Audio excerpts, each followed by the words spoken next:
Hi, I'm Kelli Wike. We want to welcome you to Conversations in the Kitchen. One of the things that we know about kitchens is a lot of people like to gather, they like to have meaningful conversations that have a lot of ways that we can be more healthier, that we can live in health and wellness. And my background is nutrition. I have a degree from Bastyr University. I've been practicing health and nutrition for 20 years. And one of the things I know to be true, the hardest thing I do is walk my talk. And so I am really excited tonight to introduce you to my guest. And we have a topic for all of you. One that many of us have struggled with over the years is once we lose weight or we get on a healthy weight program or weight loss program, how do we keep that weight off and why do we sabotage some of those programs? So I'm really excited to introduce to you tonight Estela Meza of Empower Life Coaching. And I work with women who are ready to embrace their next season. And really, I help them to see how empowered they are and how much choice they have in creating a life that they love. And that can include weight loss, fitness goals, as well as career and family and spiritual and personal development. So yes, I'm really glad to be here with you. I'm really excited because that's sometimes one of the key things that stop us from staying on a healthy weight management program. So tonight we want to leave you with 5 tips that you can do and master that will help you kind of guide you through this process so you can become successful at doing it. So I'm going to give you these 5 tips, and then Estela and I are going to kind of go into a little bit of detail, but leave you with just, I like to say it's like an hors d'oeuvre platter. You just take what you need from the platter. And so those 5 tips are, we're going to start with, we're going to talk about identifying unrealistic expectations. That's number 1. Number 2, we need to have a plan. We need to prepare for that. Mm-hmm. Number 3, we need to address stress eating, right? That's a big one. And how do we curb cravings is number 4. And number 5, we got to wrap it up with mindset and controlling our thoughts. And that's why I'm so excited to talk to you about that. Yes. So one of the things is we want to talk about self-sabotage. And I have often thought that there's a lot of reasons women do this, and we know that. But if we start with unrealistic expectations, where many of us begin to really get in a little bit of trouble. Yes. Let's start with you and talking about unrealistic expectations. You've seen it with your clients. Absolutely. And I think what happens is that women look for a quick fix, and so it's kind of having to lose that weight for the wedding or for the reunion. And when you do that, it's not really about self-care or a lifestyle. Right. So when you look at it differently as a lifestyle, suddenly why you want to lose weight changes. And it's a healthy approach that is sustainable. Yeah. And that's the difference. I found the same thing to be true. So they're not looking at it as a life plan. It's like, this is a diet, it's going to get over, it's 30 days or it's 6 weeks, and I'm going to get ready for the wedding, and that's it. So I think unrealistic expectations, in my field, what I want people to know is it takes time for your body to heal. You've damaged it for the amount of years you've been sabotaging yourself with unhealthy foods and thoughts and other things. So it takes time to do that. And then you and I discussed before about creating new rituals other than habits. Can you tell me a little bit about that? Yeah, I make the distinction between a habit and a ritual. Habit is something you do because it's just what you're used to, and so you do it all the time. And a ritual is something that is something you love, and so you do it intentionally and mindfully. Yes. I can give you an example if you'd like. Yeah, do it. So I have a client who was trying to cut back on eating at night. And one of the rituals that she and her husband had was to watch TV and have popcorn. And that was kind of special, and she didn't want to miss out on that. And so by being mindful, she managed her day differently so that she could allow that little space and extra calories to have some popcorn with that's him. really good. And when she did that, you know, when you are mindful, you don't need as much either. So it's an entirely different experience when it's a ritual. Yes, that's really good. Yeah. So we were going to talk about also allowing planning and preparation. So number 1 was unrealistic expectations. Number Right. 2 is planning and preparing. Now this is where I'm really big on, because if you're not prepared, if you don't have a plan, it's like setting goals. They tell you to set the goals because you know, if you don't know where you're going, it's like an airplane. You're not going to get there. So you have this goal or this plan. So you have to make sure that these are in your calendar, and that would be like your food plan, your recipes, your what exactly you're going to do. I call them eating windows, and I want to spend some more time in a whole nother conversation on eating windows. We talked about that last time. So that's one that I'm really big on. Also building activities or exercise or fitness into that calendar as well. Clearing the clutter. That's clutter out of the kitchen, and you're probably going to say clutter out of your head. Yes. Right? Yes. Yeah. And yes. Yeah. And I like, for a plan, and you just mentioned it with the popcorn, is having a cutoff time at night. Okay. Because we know at night is when we're burning fat. We can use that as a longer period of time for our digestive system to rest. So what time is that for you? And have a personal cutoff plan.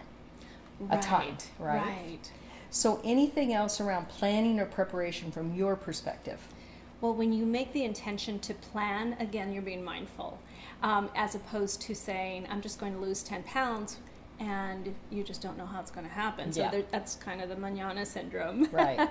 But by making a plan, you are being intentional again. And for me, that means stocking my fridge with the things that I want to eat.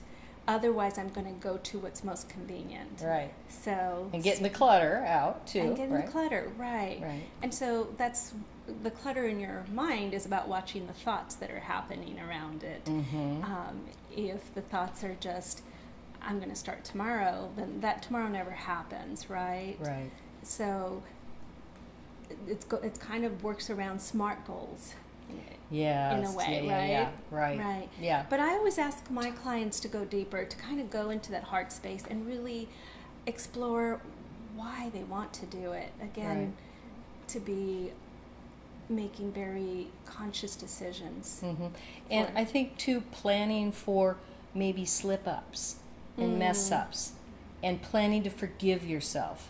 I mean, that's a big one for people in weight management, I think. That's a big one in every goal that you might want. Right. Because that goes into self-love and self-care. And when you practice self-love, self-care is something you allow for yourself. It's kind of a gift that you otherwise, that's where self-sabotage comes in if you're not in self-love, right? Right. So I wanted to talk about that more when we got into mindfulness, but since we're here, let's talk about that, because I call it self-investment. You know, spending time and money on yourself, because people have often said to me, wow, Kelli, those Honeycrisp apples cost a lot of money. They're $3.99. And I say, I look at it as an investment in my health. It's something that I love. It's something that gives me joy, and I don't think about the price. So we have to get to that point. So I think we should talk about that. Number 3, stress eating. That's a big one. And you know, we're talking about the nighttime eating. Right. Sometimes it happens at night. It happens after a long day. It's when that cortisol levels are really high. You've got the cortisol is fight or flight. And a lot of times in weight management, we know that people who are overweight have a lot of cortisol in their blood, and they tend to carry a lot of belly fat. And so stress eating is a factor. And one of the things that we do habits and some of those things. So what do you think about? Right, so stress eating means you're feeling stress and you're not wanting to feel it, whatever is stressing you. And so going to food is a way to fill it. Another go-to that I enjoy and I recommend to all my clients is to journal. When you're ready to go in the kitchen, instead go to your journal, because you can get that stress out of your head onto paper. It helps you. It's a really great process to help you move that out. And the other go-to would be movement. Go for a walk or any activity that you enjoy, because that will move the stress out of your body. I mean, just those two together are perfect. They're ideal. And knowing your triggers. I've always said awareness is the key to transformation. Awareness is the key to change. And so I think being aware what those triggers are, just you talked about popcorn earlier. Mine's popcorn. If I smell that stuff, And you can top it with yeah. things. Oh, Not that there's anything wrong with popcorn. There's not anything wrong with popcorn, but changing your environment was really good. Creating healthy activities is what you say. And one of the things that you and I could do a whole show on is sleep. Oh, yes. How important sleep is to stress and to get that in our life and more. And I talk about it from a weight management perspective of lowering the cortisol levels, but also you're burning fat at night. And so if you're thinking about giving yourself a gift, it's maybe nice pillows, or create that sleep environment. Get the phone out of the room, get the electronics away from the bed, and creating that sense of sleep and knowing that you're nurturing yourself. Yes. I agree. Sleep is so undervalued and underappreciated and so vital. Right. So creating a ritual in the evening too, it really is helpful. Yeah. Whether it's a bath or a little reading. Yeah, and getting that bedtime set, just like you have that window at night when your cutoff window when you stop eating. Maybe have your book, your bath. You're changing those habits and those things. Maybe it's those TV shows with all the commercials that are making us eat, right? Yes. And we already kind of talked about forgiveness, so that's the only other thing. So that's 3 things.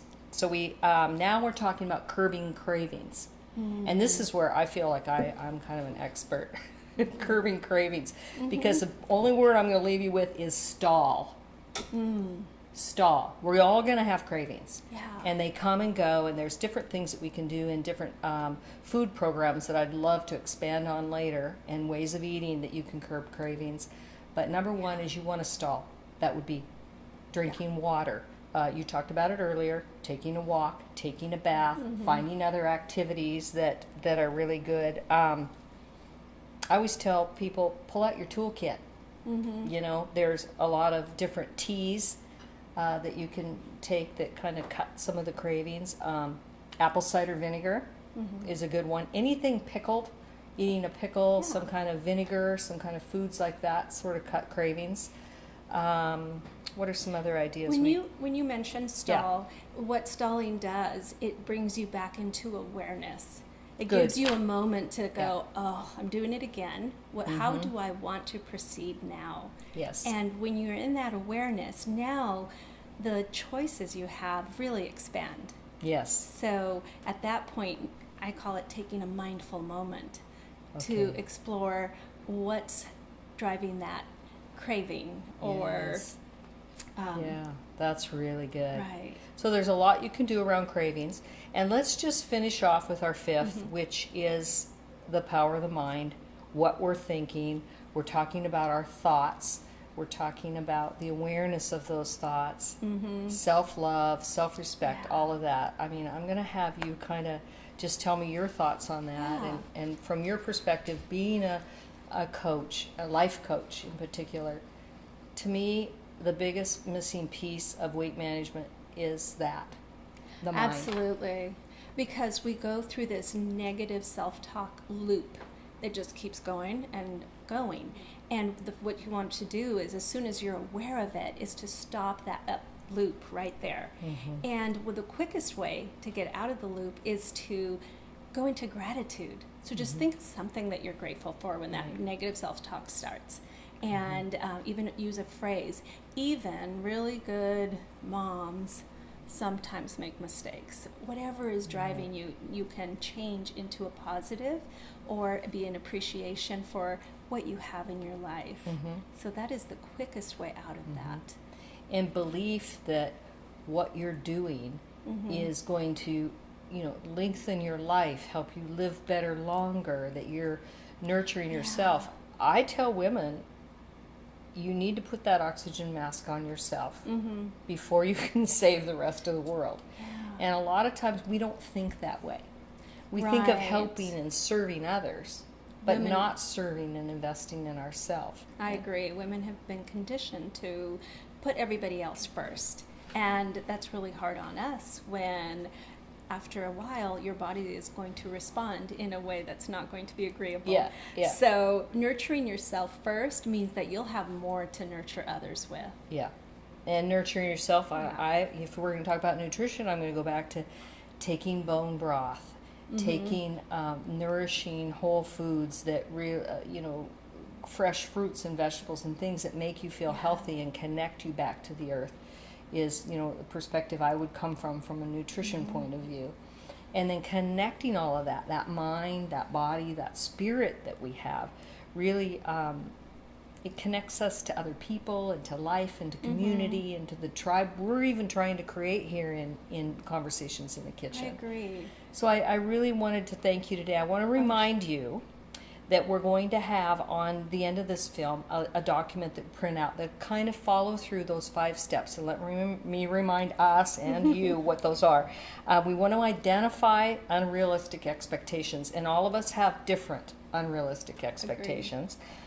We want to have a plan, and we want to prepare for that plan, and we want to have our tools in place, right? That's something we all need to do. We want to address stress eating. We know it happens. It happens to all of us. Forgiveness, we talked about that. We want to curb those cravings. Lots of tools and ways to do that, and that'll be on that download that you'll get. And then controlling our thoughts and getting more into that self-respect. There will be a download that I'll provide, which will be on self-love and self-care practices that you can put into place. Yes. And they'll nurture your body, mind, and spirit. Yeah. So I'll remind you, I'm Kelli Wike, Transformation Mission. This is Estela Meza of Empower Life Coaching. And we were so happy to be with you in the kitchen today, and look for us again